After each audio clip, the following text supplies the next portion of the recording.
Agreed. But the ruh, I think, can overwhelm. It doesn't go astray, but it can overwhelm. And if it's not integrated with nafs, then it can overwhelm. And we see that in the story of Salman al-Farisi, where Abu Darda, he went to visit him, and he was not, he wasn't eating. He went over to stay at his home, and he wouldn't eat with him. He wouldn't sleep. He was praying tahajjud. His wife was neglected. And I believe the way I understand this is the ruh overwhelmed him because he just wanted to transcend without inclusion. And so I believe the ruh can overwhelm if it's not grounded, and the qalb is the capacity to slow the ruh down because it wants to soar and bring it into line with the rest of the other faculties of the nafs of the psyche or this. I remember when we first started learning about tasawwuf and the path and all of this, I was with some friends and we all kind of came into tasawwuf together. And one of my friends was like, I'm going to do dhikr until I lose my mind. And I was like, why?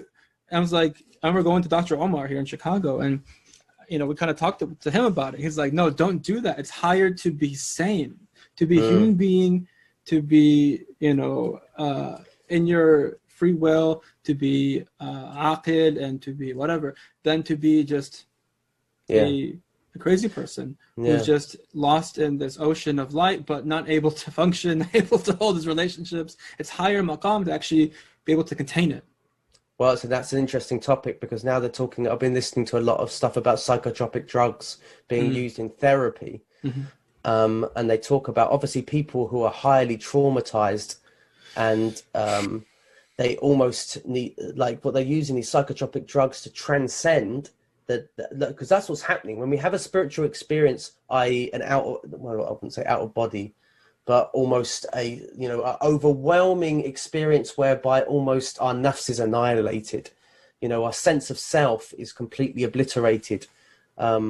What happens is we go we go into this state where we don't know how to make sense of things.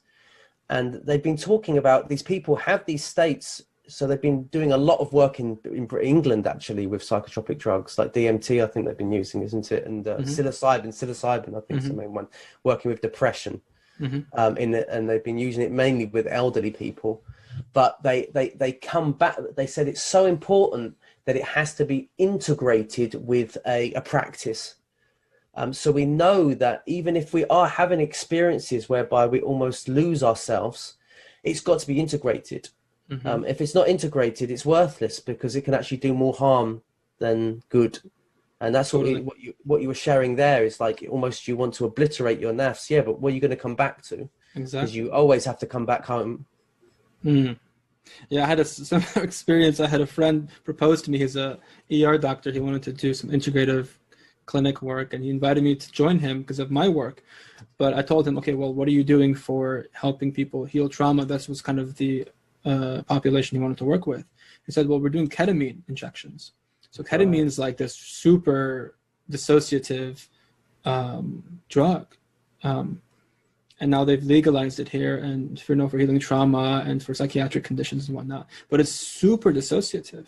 I told them, listen, my whole work is on the premise of integration and grounding and somatic work. I call it somatic body work. Like, what do you mean we're going to just shoot them up into the cosmos to heal them? It's about coming back into their wholeness. It's a whole different approach, So we have to be able to come back to these things. This is the importance of the body. And even the heart, we're talking about the nafs last week and a little bit today, the psychobiological integration of body and mind and all of that.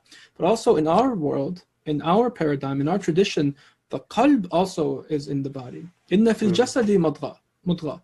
Verily, in the body there is a piece of flesh. Verily, it is the heart. So it is the heart itself also that has a corporeal, terrestrial dimension that we have to also really appreciate.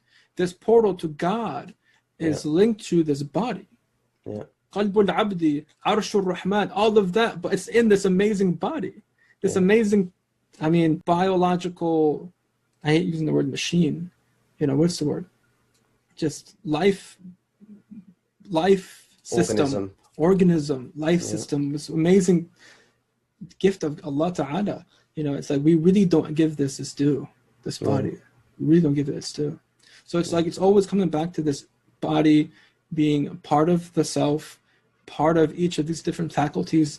I mean, even these books now, they're talking about intellect itself, the rational mind, the left brain faculties being part and parcel of our bodies, of our senses. No, it's a little bit disconnected still. And the part, you like you were talking about, the lesser intellect still has to be able to connect with the senses to really see the big picture that it wants to see. Yeah. But in some way also, it's totally informed by it. It's totally contained by the body as well, though it is limited. And so everything hinges on our human experience and our bodily experience, that is.